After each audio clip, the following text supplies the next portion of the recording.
સંત બળે પરમારથી અને શીતલ વાકો અંગ તપસ બુજાવે ઓરન કી ઓર દે દે અપનો રંગ.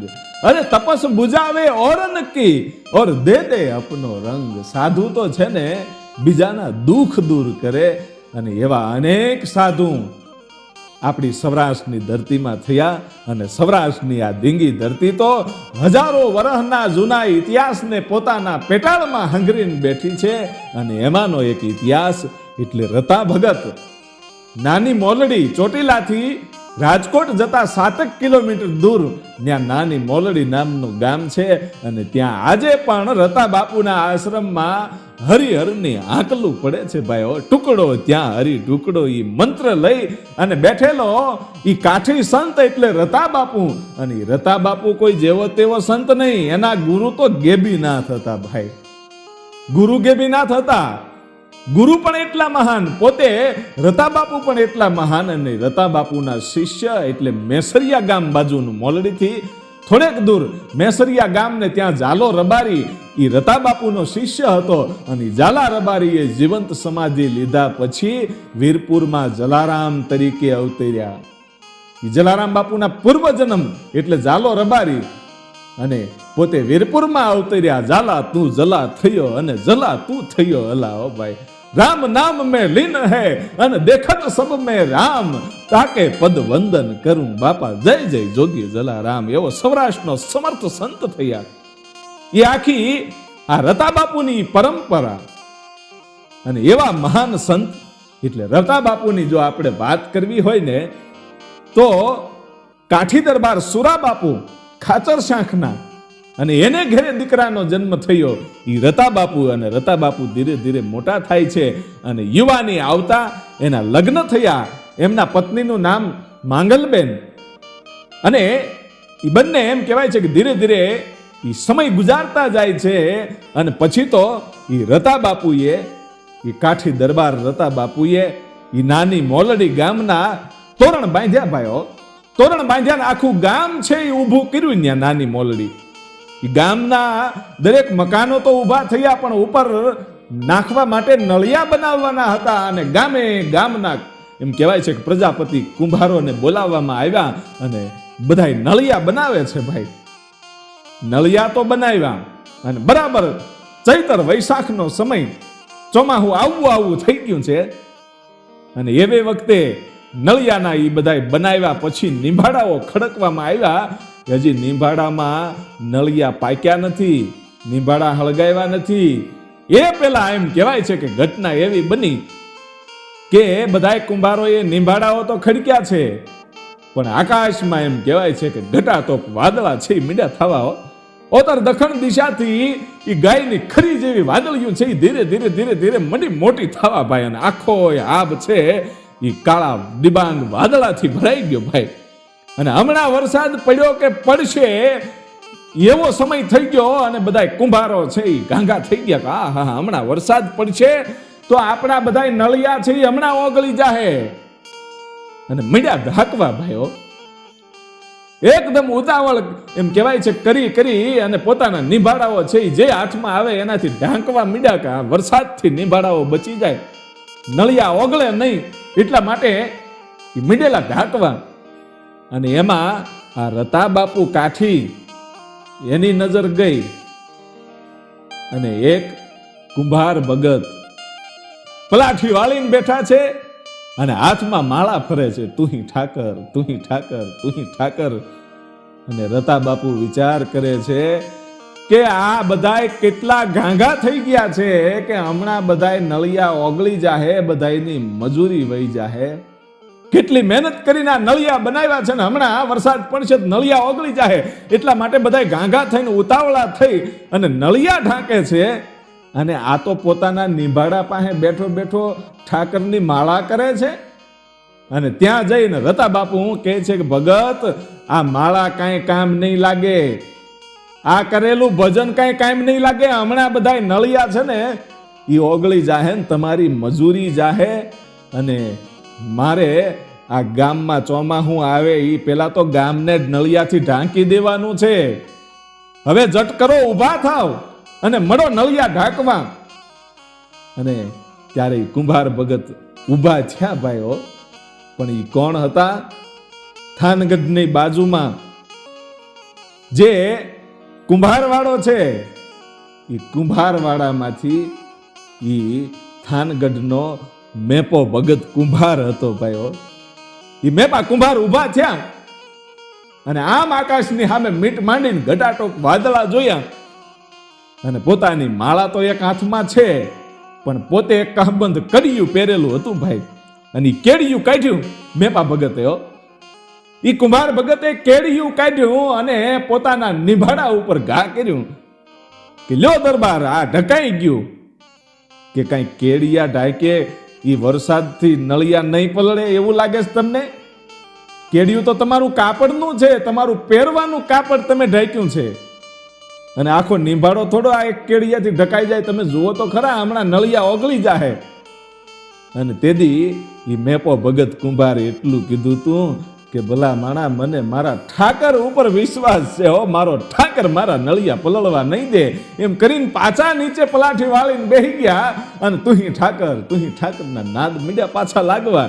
અને રતા બાપુ વિચાર કરે છે કે આ ભગતનું સહકી ગયું લાગે, આનો મગજ કંઈક સટકી ગયો લાગે છે.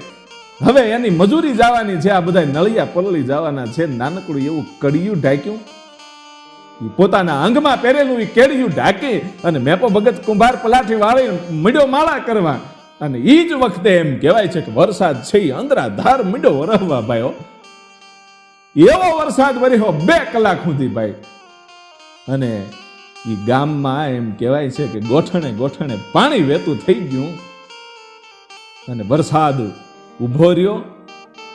એ વખતે જે લોકો વરસાદથી બચવા માટે અંદર વયા ગયા હતા એ બધાએ બહાર આવે છે. પણ 2 વ્યક્તિઓ તો એમના વરસાદમાં સ્થિર હતા. કોણ? એક મેપા ભગત કુંભાર, એને વરસાદ વરસે છે એવું મગજમાં નથી. માત્ર ને માત્ર તુહી ઠાકરના નાદ હાલે છે, હાથમાં માળા ફરે છે. અને એ દ્રશ્ય જોનારો એટલે કાઠી દરબાર રતા બાપુ એ એક જ જગ્યાએ એમણા સ્થિર ઊભા રહી અને આ દ્રશ્ય જોવે છે. એ 2 કલાક વરસાદમાં ઊભા રહેનારા આ 2 જ વ્યક્તિઓ હતા. પણ માનો કે જે રતા બાપુ છે ઈ કેમ ત્યાં ને ત્યાં ઊભા રહ્યા? મેપા ભગત કુંભાર એ તો ભગત હતા એટલે ઠાકરના ભજનમાં લીન થઈ ગયા કદાચ. પણ હમણાં વરસાદ આવશે ને મને પલાળી દેશે એવો વિચાર કર્યા વગર એ રતા બાપુ કાઠી ત્યાં ને ત્યાં સ્થિર કેમ ઊભા રહી ગયા? એનું કારણ એ હતું કે એટલો વરસાદ પડ્યો, બધાયના નિંભાડા થોડા પલળ્યા, પણ એ વરસાદનો એક પણ છાંટો આ મેપા ભગત કુંભારના નિભાડા ઉપર નથી પડ્યો. અને મેપા ભગત કુંભારની જ્યાં માળા ફરે છે ત્યાં પણ વરસાદનું એક ટીપું નથી પડ્યું ભાઈઓ. આ દ્રશ્ય જોઈ અને રતા બાપુ છે એ ચોકી ગયા કે આહા, ધન્ય છે આની જનેતાને કે આને આવી ભક્તિ મળી છે. ભગત બીજ પલટે નહીં, ભલે ને જુગ જાય અનંત, ઊંચ નીચ ઘર અવતરે, એ તો આખી સંતના સંત ભાઈઓ. હૃદયનું પરિવર્તન થયું કે આ ભક્તિનો માર્ગ તો ધારે ઈ કરી શકે. અને વરસાદ ગયા પછી પોતે એમ કહેવાય છે કે જેમ લાકડી પડે એમ રતા બાપુ કાઠી છે ઈ મેપા ભગત કુંભારના ચરણોમાં પડી ગયા કે આજથી તમે મારા ગુરુ, હવે મને આ ભક્તિનો માર્ગ બતાવો. અને તેથી મેપા ભગતે 2 હાથેથી એમ કહેવાય છે કે રતા બાપુને ઊભા કરીને એટલું કીધું કે બાપુ અમે તો તમારી પ્રજા કહેવાય અને હું કાંઈ ગુરુ થવાને લાયક થોડો કહેવાવ. અને જો તમારે ભક્તિ કરવી હોય, આ રસ્તો અપનાવવો હોય તો કામ ક્રોધ લોભ મદ મોહ બધું છોડી અને ગુરુ ગેબીનાથના ચરણોમાં વયા જાઓ. એ મારા ગુરુ છે અને હું તમને એનો ભેટો કરાવું, હું તમને ગુરુ ગેબીનાથના દર્શન કરાવીશ. ઈ ધારે તો તમને શિષ્ય બનાવી શકે, બાકી મારામાં ગુરુ થવાનું કોઈ ગુણ નથી બાપ. અને એમ કહેવાય છે કે રતા બાપુ કાઠી છે એને નિર્ણય લઈ લીધો કે ગમે એમ થાય ગુરુ ગેબીનાથનું શિષ્ય બનવું છે અને એની ભક્તિ કરવી છે.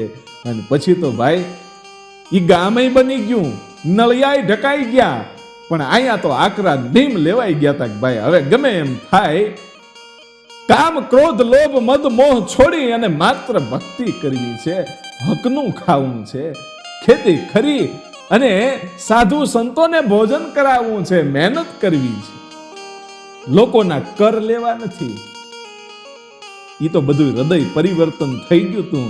અને પછી મેપા ભગત કુંભાર છે એ એકવાર સોનગઢના ડુંગરામાં ગુરુ ગેબીનાથનું જ્યાં ભોંયરું છે ત્યાં મેપા ભગત કુંભાર છે એ રતા બાપુને લઈ જાય છે. ગુરુ ગેબીનાથના જ્યારે દર્શન કરાવ્યા ત્યાં તો ભાઈ આમ અંદરથી એવી નિરાત થઈ કે આવા મહાપુરુષના આજ દર્શન થઈ ગયા, ધન ઘડી ધન ભાગ છે હો. અને પછી તો જે ગુરુ ગેબીનાથ પાસે અજિયા હતી એટલે કે બકરી, એ બકરીનું દૂધ દોઈ એનો દૂધપાક બનાવી અને રતા બાપુને જ્યારે ગુરુ ગેબીનાથે પાયો ભાઈ ત્યાં તો આઠે કોઠે અંજવાળા થઈ ગયા ભાઈ. હો હા, બ્રહ્મ જ્ઞાન થઈ ગયું, ખબર પડી ગઈ કે હું શું કામ આ દુનિયામાં આવ્યો છું ને મારે શું કરવાનું છે. અને પછી તો એક મંત્ર જ લઈ લીધો કે મહેનત કરી ટુકડો ત્યાં હરી ઢુકડો, એ મંત્રને લઈ અને સાધુ સંતોને જમાડવા છે, ગરીબ માણસની સેવા કરવી છે, ભૂખ્યા તરસ્યાને અન્ન દેવું છે, એ નક્કી કરી અને ગુરુ ગેબીનાથ પાસે દીક્ષા લઈ અને પછી તો સંત રતા બાપુ થયા ભાઈઓ. કાઠી દરબારમાંથી સાધુ બન્યા, પોતે સંન્યાસ ધારણ કર્યો અને પોતાના પરિવારની સાથે રહી પોતાની જે વાડી હતી એ ખેડી અને એમાં જે કાંઈ અનાજ ઉગે એનાથી પોતાનું પેટનું ભરણ પોષણ કરે અને સાધુ સંતોને જમાડે. અને ધીરે ધીરે સમય જાતો જાય છે અને એમાં એકવાર સાધુની એમ કહેવાય છે કે જમાત છે આવેલી ભાઈઓ. સાધુની જમાત આવી, એ જમાતને જમાડ્યા પછી સાધુએ એવું કીધું કે બાપ રતા ભગત હાલો અમારી હારે દ્વારકા.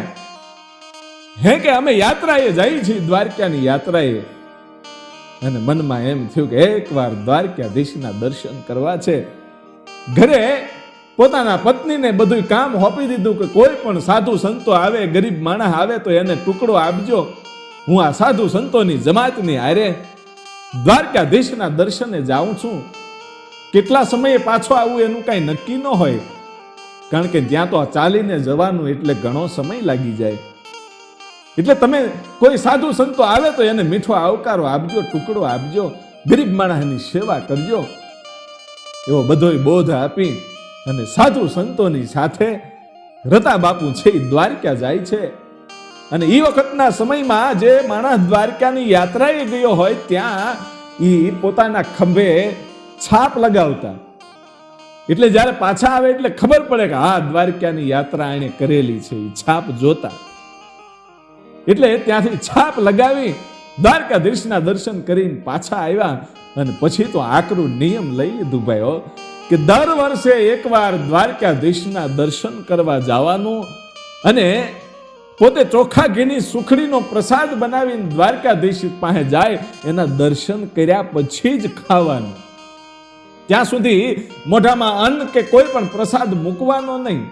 જ્યાં સુધી ચાલીને જતા હોય ત્યાં સુધી મોઢામાં એક પણ અન્નનો દાણો ન મૂકે, પ્રસાદ ન મૂકે.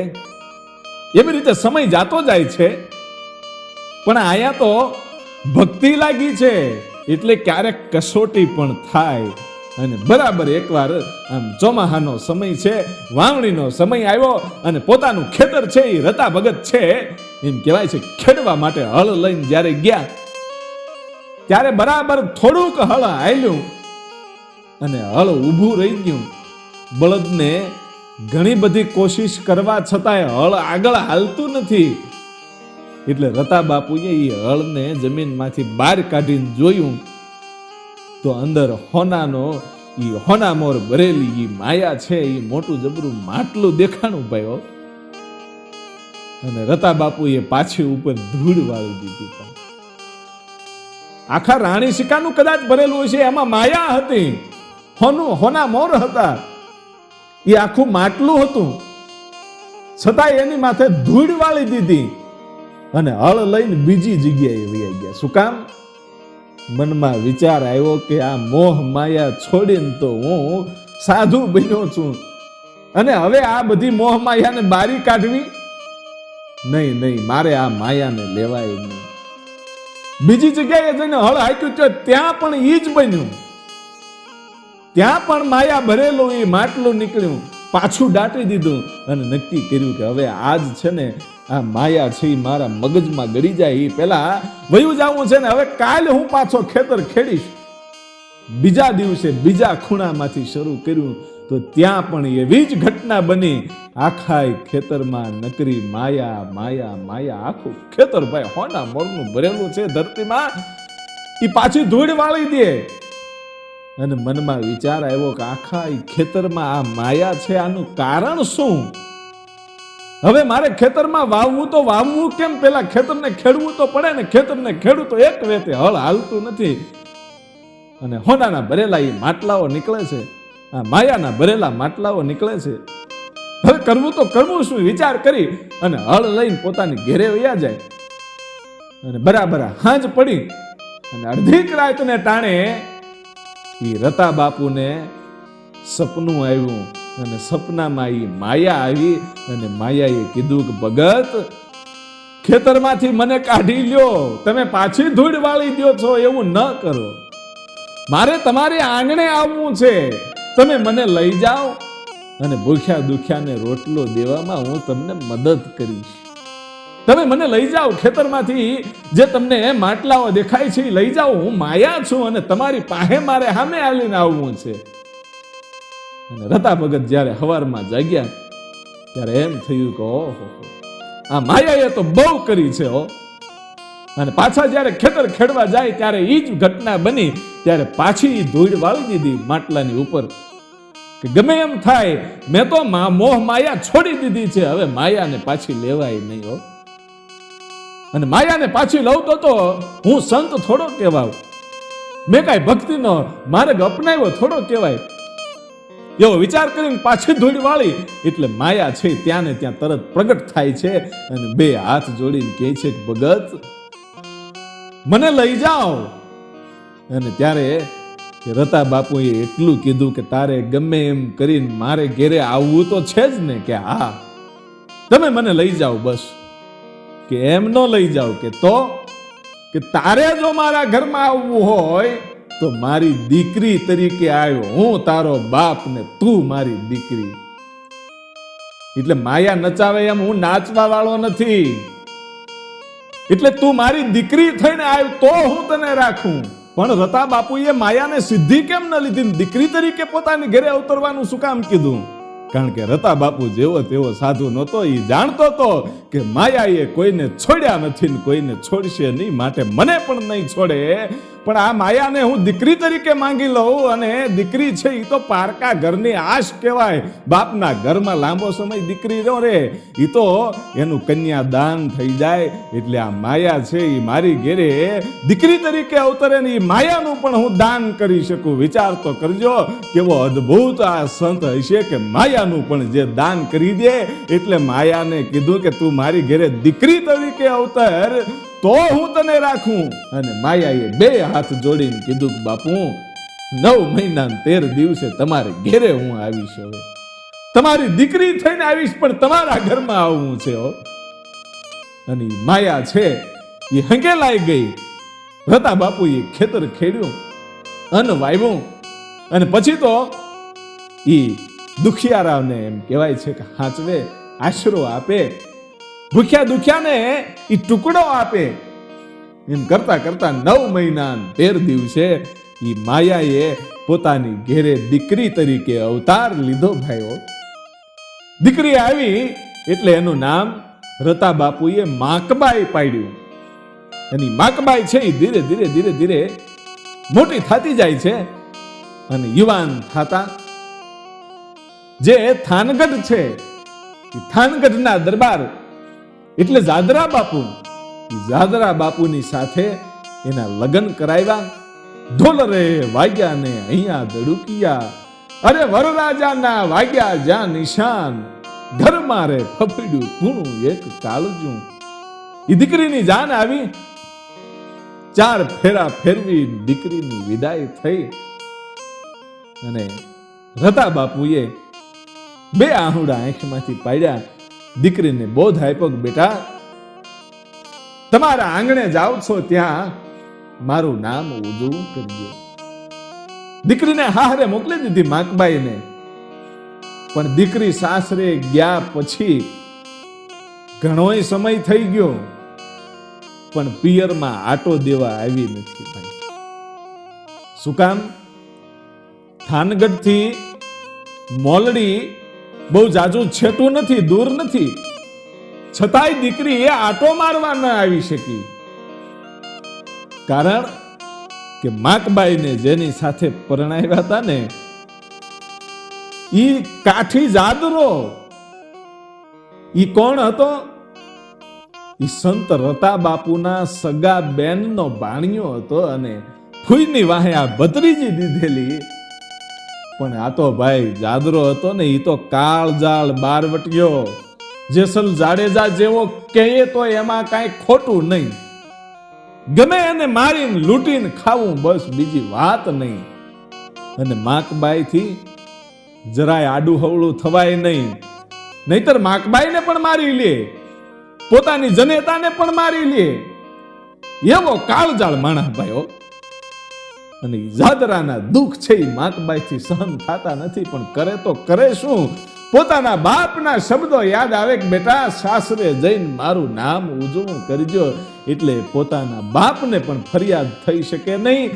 પિયરમાં જવું હોય તો જઈ શકે નહીં, એટલો તો કાળજાળ ઈ જાદરો હતો. પિયરમાં જવા દે નહીં, એની બીકથી.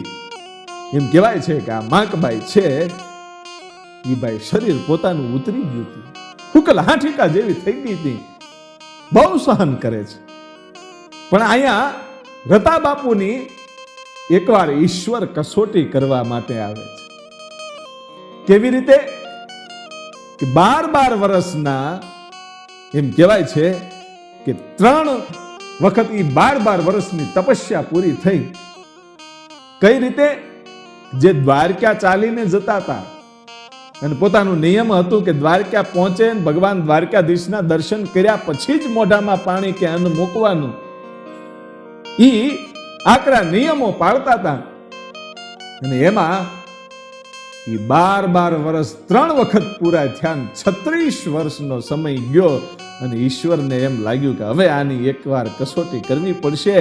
અને ભગવાન દ્વારકાધીશ છે એ બ્રાહ્મણના રૂપે આવી અને ઉભા રહી ગયા. ભાઈ ઠીકરિયાળા નામનું ગામ છે મોલડીની બાજુમાં, ત્યાં રસ્તામાં બ્રાહ્મણનું રૂપ લઈ અને દ્વારકાધીશ ઉભા રહી ગયા. અને અહીંથી દ્વારકા ચાલીને જવા માટે રતા બાપુ છે એ નીકળેલા. અને રતા બાપુને આ બ્રાહ્મણના સ્વરૂપે ભગવાન દ્વારકાધીશ આમાં મળ્યા. અને એટલું કીધું કે ભાઈ તમારી પાસે કઈ ખાવાનું હોય તો આપો ને, મને બહુ ભૂખ લાગી છે. એટલે તરત જ જે ચોખા ઘીનો પ્રસાદ બનાવેલો હતો, હુખડી બનાવેલી હતી, એ કાઢી અને બ્રાહ્મણને આપીને કીધું કે લ્યો ભગત, લ્યો બ્રાહ્મણ દેવ, આ હુખડી છે અને ચોખા ઘીની છે, પ્રસાદ છે, તમે આરોગો. અને ત્યારે ભગવાન બ્રાહ્મણના રૂપે હતા અને એને એવું કીધું કે હું એકલો ન ખાઈ શકું, તમે પણ ખાઓ. કે નહીં, મારે તો આકરો નિયમ છે, એ તો જ્યાં સુધી ભગવાન દ્વારકાધીશના દર્શન ન કરું ને ત્યાં સુધી મારાથી મોઢામાં કાંઈ મુકાય નહીં. કે નહીં, હું પણ બ્રાહ્મણ છું, હું એકલો ન ખાવ, તમે ખાવ તો જ હું ખાઈશ, નહીતર ભૂખ્યો રહીશ. કે નહીં બ્રાહ્મણ દેવ, તમે ખાઈ લ્યો, હું નહીં ખાઈ શકું.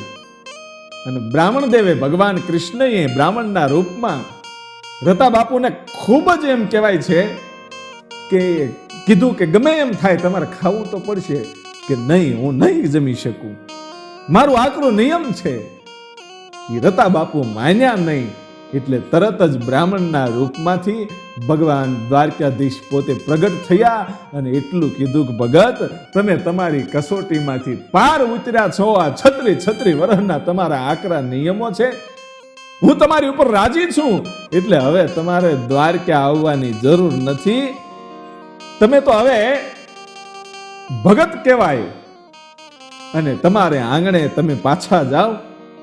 ત્યાં દર 3 વર્ષે ગંગાજી પ્રગટ થશે. જે તમારા મોરડી ગામની બાજુમાં જે રામ ટેકરી છે ને, એ રામ ટેકરી ઉપર જાજો. ત્યાં દર 3 વર્ષે ગંગાજી પ્રગટ થશે. એટલું નહીં, પણ તમે ત્રિકમ લઈને જજો. એ રામ ટેકરી ઉપર તમે ત્રિકમના ટોચકા મારજો અને ટટકા મારશો ને, ત્યાં હનુમાનજી પ્રગટ થશે. એક નહીં પણ 52 હનુમાન ત્યાં પ્રગટ થશે અને તમારા સઘળા કાર્યો કરશે. હું તમને વચન આપું છું, હવે તમારે દ્વારકા આવવાની જરૂર નથી. તમે હવે અહીંથી પાછા વળો ને ત્યારે રતા બાપુ કહે છે કે બાપુ, હું પાછો વળો ને તો ગામ દાંત કાઢે કે તું દ્વારકા જઈને બી આવ્યો. કરવું તો કરવું શું? કે હું તમને પ્રમાણ આપું છું કે જે વ્યક્તિ દ્વારકા જાય એટલે છાપ મરાવીને આવે. લો, હું ખુદ તમને તમારા ખભા પર છાપ મારી દઉં છું અને લોકોને કહી દેજો કે હું દ્વારકા જઈને વયો આવ્યો છું. એટલે ભગવાન કૃષ્ણએ રતા ભગતને છાપ મારી ખભા ઉપર અને ત્યાંથી રતા ભગત છે એ પાછા વળ્યા અને ગામમાં આવ્યા. ગામ લોકોએ દાંત પણ કાઢ્યા અને છાપ બતાવી. એટલે લોકો વિચારમાં પડી ગયા કે આ બધું શું? અને રતા ભગતે વાત કરી કે સાક્ષાત દ્વારકાધીશ મને મળ્યા છે અને આપણા ગામની બાજુમાં જે રામ ટેકરી છે એ ટેકરી ઉપર 52 હનુમાન પ્રગટ થવાના છે, હાલો મારી હારે. અને ગામના ઘણા બધા માણસો ત્યાં જાય છે અને રતા બાપુએ ત્રિકમના ટચકા માર્યા ભાઈ, અને 52 ટચકા માર્યા અને 52 હનુમાન પ્રગટ થયા ભાઈઓ. 52 હનુમાન પ્રગટ થયા અને પછી ત્રિકમ મૂકી દીધો. એટલે કોઈ અમુક એવો પણ માણસ હોય ને મશ્કરી કરવા વાળો, એટલે 53મો ટચકો મારવા માટે એ માણસ છે, રતા ભગત નહીં પણ બીજા માણસે એ ત્રિકમ હાથમાં લીધો અને ત્રીજી 53મી જગ્યાએ ત્યાં ટચકો માર્યો. એટલે હનુમાન પ્રગટ ન થયા પણ ત્યાંથી નાગ પ્રગટ થયો ભાઈઓ. અને નાગ છે ફૂફાડા મારવા માંડ્યો અને આ માણસ ગભરાઈ ગયો. ત્રિકમ હેઠો મુકાઈ ગયો ભાઈ. અને રતા બાપુ ત્યાં જઈને 2 હાથ જોડીને કીધું, દેવતા હવે તમે પાછા હમાઈ જાઓ. આ તો અમારાથી ભૂલ થઈ જાય, અમે તો માણસ છીએ, કાળા માથાના માનવીથી ભૂલ થાય. અને નાગ દેવતા પાછા ત્યાં હમાઈ ગયા. એટલે આજે પણ ત્યાં 52 વીર હનુમાન કહેવાય છે અને એક નાગ દેવતાની પણ ત્યાં મૂર્તિ છે. જાજો અને દર્શન કરજો એ આશ્રમમાં. અને પછી તો એમ કહેવાય છે કે ટુકડો ત્યાં હરી ટુકડો. ઈ સમય જાતો જાય છે ને એકવાર પાળિયાદમાં એમ કહેવાય છે કે વિહામણ બાપુને આંગણે રતા બાપુએ મહેમાન ગતિ કરી ભાઈ. અને બંને બેઠા છે અને ત્યારે વિહામણ બાપુએ કીધું કે તમારી પાસે 52 હનુમાન છે તો એકાદો હનુમાન મને આપો ને, કે એકાદો હનુમાન મને આપો ને. અને એ વખતે રતા બાપુએ ભાઈ ત્યાંથી પાળિયાદથી હાથ કર્યો કે હે હનુમાન આવી જાજો. અને એક હનુમાનની ઈ ખાંભી છે ઈ મોલડીથી ઉખડી અને આકાશ માર્ગે ઉડી અને પાળિયાદના દરવાજે આવી ગયો. આજે પણ ઈ પાળિયાદના એમ કહેવાય છે કે ઈ જગ્યાએ હનુમાનજીની ખાંભી છે. ઈ હનુમાનજીની ખાંભી જે છે ને પાળિયાદમાં ઈ મોલડીથી આવેલી છે. ઈ રતા બાપુએ હાથ કર્યો તો એટલે આવી છે. એટલે આજે જે મોલડી ગામ છે ત્યાં રતા બાપુના આશ્રમમાં 52 નહીં પણ 51 હનુમાન છે. એક હનુમાન પાળિયાદમાં છે અને એક જે 51 હનુમાન છે ને એમાંથી એક હનુમાન તો કહુંબાના બંધાણી પણ છે. લોકો એને માનતા કરે કહુંબો પાવાની તો એના પણ શરીરના દુઃખ દર્દ છે એ મટી જાય છે. અને એ 51 હનુમાન આજે પણ ત્યાં હાજરા હજુર છે. જાજો અને દર્શન કરજો. ઈ બંધાણી હનુમાનના પણ દર્શન કરજો. ઈ કહુંબા પીવે છે અને દર 3 વર્ષે ત્યાં ગંગાજી પ્રગટ થાય છે.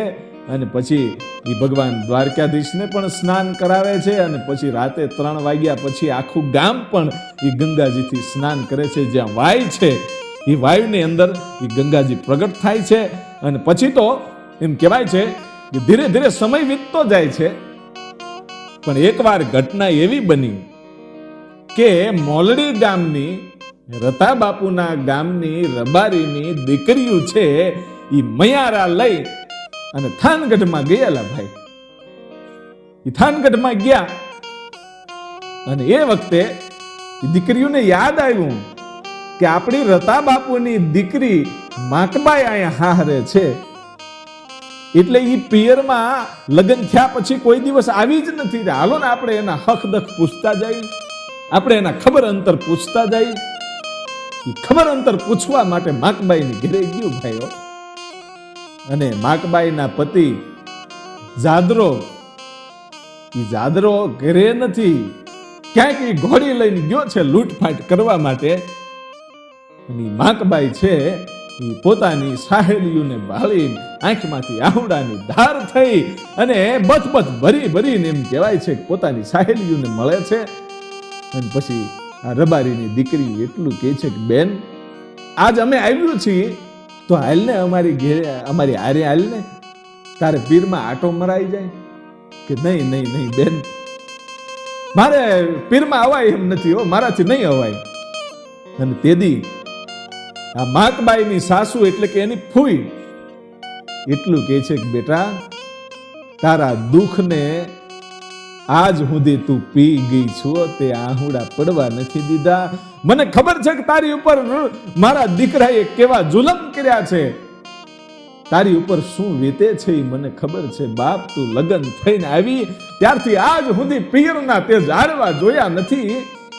આ મારો દીકરો જાદરો ઘરે નથી ને, ત્યાં તું જટ જઈ આવીને બેટા 2-3 દી રોકાજે, હું જાદરાને સમજાવીશ. અને તેદી કહે છે ફૂઈ, મારી હાલત તો જે કરે પણ તમારી હાલત શું થશે, તમે એને કેવી રીતે સમજાવશો? કે નહીં બેટા, જે થવું હોય થાય, પણ તું આજ પિયરમાં આટો મારી આવ્યો. અને પોતાના કપડાનું નાનકડું એવું એ પોટલું બાંધી અને માકબાઈ છે એ રબારીની દીકરીઓની સાથે એમ કહેવાય છે કે પોતાના પિયર મોલડી જવા માટે અહીંથી નીકળી ગઈ ભાઈઓ. નીકળી ગયા પછી જાદરો છે એ ઘેરે આવે છે ને કહે છે ક્યાં ગયા બધા? અને માં બારે આવીને એટલું કહે છે કે બેટા, કેમ ગાંગો થઈ ગયો છે? અને પરસેવાનો રેબજેબ થઈ ગયેલો છે ભાઈઓ. ગામમાં કોકની હારે કલજો કરીને આવ્યો છે, કોઈને મારીને આવ્યો છે. અને કહે છે ક્યાં છે માકબાઈ? કે બેટા, એ તો એના ગામની દીકરીઓ 2-3 આવી હતી ને સાહેલીઓ, એટલે એની હારે પીરમાં આટો દેવા ગઈ છે, 2 દી પછી પાછી વઈ આવશે. કે નહીં, મને પૂછ્યા વગર જવાય કેમ? અને તરત જ એમ કહેવાય છે કે ઘોડી ઉપર ઈ બેહી અને બાગડતા ધમા કરતી ઘોડી છે ઈ મોલડીના રસ્તે ગઈ ભાઈઓ. આની પાછળ માકબાઈ અને રબારીની દીકરીઓ હાલી જાય છે, એની પાછળ ઘોડી જવા દીધી. અને માકબાઈએ જ્યારે આમ પાછળ નજર કરીને ખબર પડી ગઈ કે આ કાળજાર બારવટીયો આજ પાછળ આવે છે હો. અને પોતાની જે સાહેલીઓ છે એને કહે છે કે હવે જટ ગડગડતી ડોટું મૂકો, હમણાં આંબી જાય તો મારું તો જે થવું હોય થાય, પણ તમને માર્યા વગર મૂકશે નહીં, મને પાપ લાગશે. મને ભલે મારી નાખે, એની કઈ ઉપાધિ નથી, પણ બેનો આજ તમે મારી હારે છો ને, તમને મારશે ને તો એ હું જોઈ નહીં શકું, મને પાપ લાગશે. અને બધી દીકરીઓએ ગડગડતી ડોટું મૂકી ભાઈઓ, માકબાઈ સહિત ગડગડતી ડોટું મૂકી અને પાછળ એમ કહેવાય છે કે આની બગડતા ધમા કરતી ઘોડલી છે એ હાલી આવે છે. પણ એ રબારીની દીકરીઓએ આમ આકાશની સામે મીટ માંડીને એટલું કીધું કે એ રતા ભગતના ઠાકર બાપ, આજ અમારી લાજ રાખજે, આજ આ માકબાઈની લાજ રાખજે હો. એ પ્રાર્થના કરી ભાઈ. અને જાણે ઠાકરે સીધું સાંભળી લીધું હોય ને એમ એવી ઘટના બની કે આ દીકરી છે એ દોડીને થાકી ગઈ, પછી તો હળવે હાલવા માંડી કે હવે જે થયું એ થાય, ભલે ઘોડી આંબી જાય અને ભલે મારે. ઈ પોરો ખાતી હળવું હાલવા માંડી. અને ઓલો તો બાગડતા ધમા કરતી ધુમાફડ ગોડલી એટલી તેજથી આવે છે. પણ આ દીકરીઓ હાલીને જાય છે, ઘોડી એટલી ઝડપથી આવે છે, છતાંય ઈ ઘોડી આ દીકરીઓને આંબી નથી શકતી ભાઈ. ઠાકરે આ પ્રાર્થના સાંભળી લીધી છે. ઈ ઘોડી આંબે ના આંબે ઈ પેલા તો આ દીકરીઓ દૂર વહી ગઈ હોય ભાઈ. એવી બધી ઘટનાઓ બનવા માંડી. ઘોડે ચડીને ઈ આવનારો આ જાદરો છે આ દીકરીઓને આંબી ન હોય ત્યાં તો મોલડી ગામ આવી ગયું. અને માકબાઈ છે એ ગડગડતી દોટ મૂકી અને પોતાના બાપની પાસે જ્યાં ખાટલે બેઠા બેઠા આ રતા બાપુ છે એ માળા કરે છે. તુહી ઠાકર તુહી ઠાકર તુહી ઠાકર એ માળા ફરતી હતી. પોતાના બાપની સામું જોયું, આંખું બંધ છે અને ખોળામાં માથું નાખીને આંખુડાની ધાર થઈ ભાઈ. અને રતા બાપુએ હાથ મૂક્યો, કીધું કે બેટા તારી માને મળી લે. શું કામ? રતા ભગત તો બધું જાણતા જ થા. જેનો ગુરુ ગેબીનાથ હોય ઈ શું ન જાણતો હોય ભાઈ. ત્રિકાલનું જ્ઞાન હતું. રતા ભગત બધું જાણતા હતા ને આગળ શું થવાનું છે ઈ પણ એને ખબર હતી. એટલે માકબાઈ છે એ પોતાની જનતા પાસે જાય છે ને એવામાં તો ઈ ઘોડી છે એ રતા બાપુના દરવાજે આવીને ઊભી રહી ભાઈઓ. રતા બાપુના દરવાજે ઘોડી આવીને ઊભી રહી, હેઠો ઉતરી અને જ્યારે દિલ્હીમાં દાખલ થયો ભાઈ જાદરો, એ વખતે રતા બાપુ છે ઊભા થઈ અને બથ ભરી ગયા કે મારો ભાણેજ આવ્યો, મારો જમાઈ આવ્યો, આવ બાપ આવ. એટલું બધું મોંઘેરું માન આપ્યું, પાણી પાયા, રૂડી ચા પાય. અને આ જાદરો તો વિચાર કરે છે કે ઘડીક ફર પોરો ખાઈ લઉં અને માકબાઈ મને પૂછા વગરની આવી છે ને એની ફરિયાદ તો આને કરવી છે. પણ માકબાઈ જ્યારે ઘરે આવે ને ત્યારે મારી મારીને તોડી નાખવી છે. પોતાના સસરાને રતા ભગતને ઠપકો દેવો છે એવું વિચારીને ઘરે આવેલો હતો. પણ મોકો મળતો નથી. રતા ભગત તો ભક્તિની વાતો કરતા જાય, માળા ફેરવતા જાય. જાદરાને મોકો મળતો નથી કે આ એની દીકરીનો ઠપકો ક્યારે આપવો. ત્યાં તો હાંજ પડી ગઈ, વાળું પાણી થયા અને રતા બાપુ છે એ કાળી કામળી પોતાને ખંભે નાખી, હાથમાં લાકડી લીધી અને ઘરે કીધું કે હું તો હવે વાડીએ જાઉં છું. અને ત્યારે જાદરાને એમ થયું કે જેવું જોતું તું એવું તો જડી ગયું. આને ઠપકો દેવો હોય તો વાડીએ હવે ઈ છે ને હું છું, લડી લે હું. કદાચ કાંઈ બોલે ને તો આનું ઢીમ ઢાળી દે, ભલે હારો રહ્યો ભલે મામો રહ્યો. એવો વિચાર કરી અને જાદરો પણ એની હારે રાત્રે ખેતરમાં રખોપું કરવા માટે, હુવા માટે જાય છે. અને બંને એમ કહેવાય છે કે મામો ભાણેજ છે ઈ ભક્તિની વાતો મીંડ્યા કરવા. એટલે જાદરાને તો આળહ ચડે છે કે આ તો ભક્તિની જ વાતો કરે છે, માળાની ફેરવે છે. આને હવે ઠપકો દેવો તો દેવો ક્યારે? હવે તો આનું ઢીમ ઢાળી દેવું એમ થાય છે. એટલે રતા ભગત કહે છે કે બાપ રાત મોડી થઈ ગઈ છે, એટલે હવે તમને જો ઊંઘ આવતી હોય ને તો હોઈ જાવ, હું તો ઘડીક ઠાકરની માળા કરું છું. એટલે ખાટલામાં લાંબો થઈ અને જાદરાએ ઈ માથે ગોદડું ઓઢ્યું ભાઈ. અને ગોદડાની તળમાંથી જોવે છે કે આ માળા મૂકે ને એટલે તરત ઊભો થઈ અને એને ઠપકો દેવો છે. હજી ઈ વિચાર કરે છે ત્યાં તો આ આપા રતાએ હાથ પાડ્યો ભાઈઓ કે ગંગારામ મોતીરામ ક્યાં છો બાપ? એટલે જાદરો વિચાર કરે છે કે આ ગંગારામ ને મોતીરામ ને આ સાધુડાને હજી અહીંયા ભેગા કરવા લાગે તાપતા તાપતા. એ ધૂણો ધકે છે અને શિયાળાની ઠંડી રાતમાં એમ કહેવાય છે કે ગંગારામ ને મોતીરામ ને હાથ પાડ્યો. અને જાદરો જોવે છે કે આની હારે જે આવે ને એ સાધુ નહીં, હવે તો ઢીમ ઢાળી દેવા છે, નહીતર આને ઠપકો દેવાનો સમય નહીં રહ્યો. હવે ઈ વાત થઈ ત્યાં તો એક હાવજ આવીને પાસે બેહી ગયો ભાઈ. સિંહ આવીને રતા બાપુના ચરણો પખાળવા માંડ્યો. જીભુથી એમ કહેવાય છે કે રતા બાપુના ઈ જે પગ છે ચાટવા માંડ્યો, જાણે પોતે રતા બાપુને પગે લાગતો હોય એવું કરવા માંડ્યો. અને ત્યારે રતા બાપુ પૂછે છે કે બાપ ગંગારામ મોતીરામ ક્યાં છે? ત્યાં તો ધીરો ધીરો ધીરો ધીરો બીજો હાવજ આવ્યો. અને અહીંયા તો જાદરાની આંખી ફાટી ગઈ કે ઓહો, આની ભક્તિની શું તાકાત છે કે હાવજ જેવા હાવજ આના ચરણો પખાળતા હોય. આ કયો રસ્તો છે? હૃદયનું પરિવર્તન મીંડ્યું થવા ભાઈ જાદરાને પથારીમાં પીડ્યા જાદરાને પથારીમાં પીડ્યા એ હૃદયનું પરિવર્તન થતું જાય છે. અને અહીંયા બીજો હાવજ આવ્યો પણ એ લૂલો હાલતો તો, લંગડો હાલતો તો. એટલે રતા બાપુ હામાં જઈ અને કીધું, બાપ શું થયું? લાવ તારો પગ જોવા દે એમ કરીને પગમાં જે કાંટો હતો એ રતા બાપુએ એ હાવજનો કાંટો કાઢ્યો. અને પછી તો એમ કહેવાય છે કે જાદરો છે એ પથારીમાંથી બેઠો થઈ ગયો અને ગડગડતી દોટ મૂકી અને પોતાના સસરા પોતાના મામા રતા ભગતની પગમાં એમ કહેવાય છે કે જેમ લાકડી પડે એમ પડી ગયો અને કીધું, બાપા માફ કરજો, આવ્યો તો ઠપકો દેવા, પણ હવે તો તમે જ મારા ગુરુ છો અને તમારા દર્શન કર્યા સિવાય હવે મોઢામાં અન્ન ન મૂકું. હૃદયનું આખું પરિવર્તન થઈ ગયું. કાળજાળ બારવટીયો જે હતો એમાંથી આજ ભક્તિની બાઈ આમ ભક્તિ લાગી. અને એ વખતે રતા બાપુ એને ઉભો કરીને એટલું કહે છે કે, બાપ હું તારો ગુરુ ન બની શકું, તું તો મારો ભાણેજ છો. અને તારે જો સમર્થ ગુરુ ગોતવા હોય ને તો ત્યારે ક્યાંય ગોતવા જવાની જરૂર નથી. થાનગઢના તારા જ ગામના મેપા કુંભાર એ કોઈ જેવો તેવો ભગત નથી. મારા હૃદયનું પરિવર્તન કરાયું હોય તો એ મેપા ભગત કુંભારે કરાવ્યું હતું. ગુરુ ગેબીનાથના દર્શન કરાવ્યા હોય તો એ મેપા ભગતે કરાવ્યા હતા.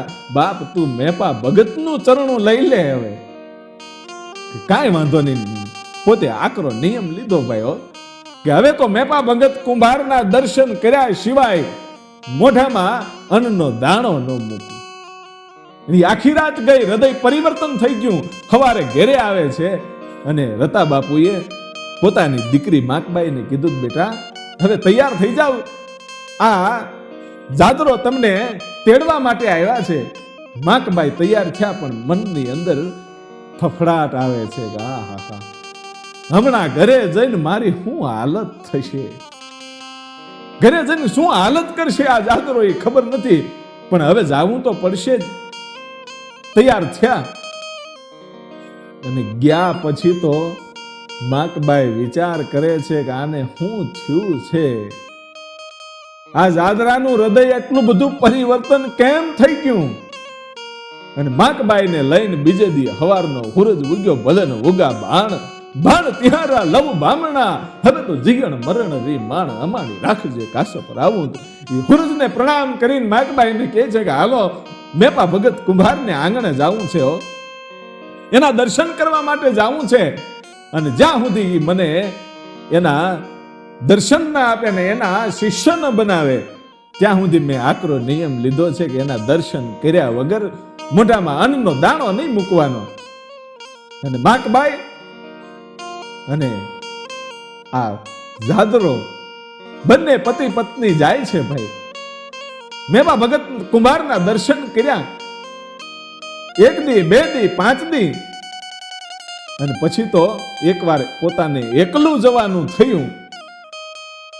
અને બરાબર આમ દરવાજો હજી ખોલી અને અંદર પગ મૂકે એ પેલા મેપા ભગત કહે છે કે જાદરા તે તો બહુ કરી છે હો, અમારી ઘરે તો આ ગારા ખૂંદાતા હોય, અમે માટલા બનાવતા હોય, અમારી બેનું દીકરીઓ કપડા વ્યવસ્થિત હોય ન હોય, કારણ કે ગારો ખૂંદવાનો હોય, અડધા કપડા ચડાવેલા હોય, તું ગમે ત્યારે અહીંયા આવી જાશો.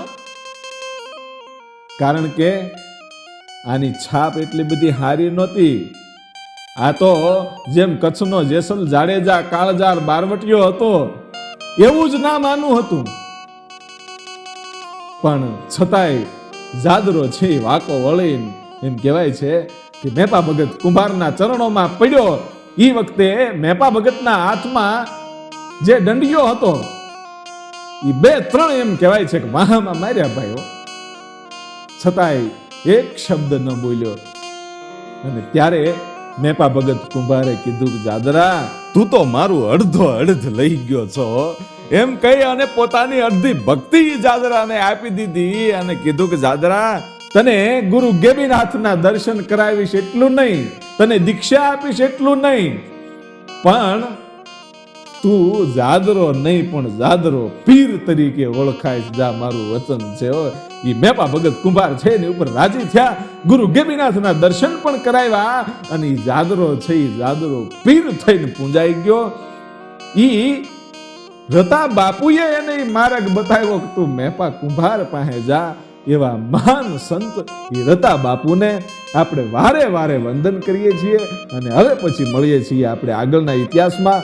ત્યાં સુધી આપ સૌને જય માતાજી, જય જોગમાયા.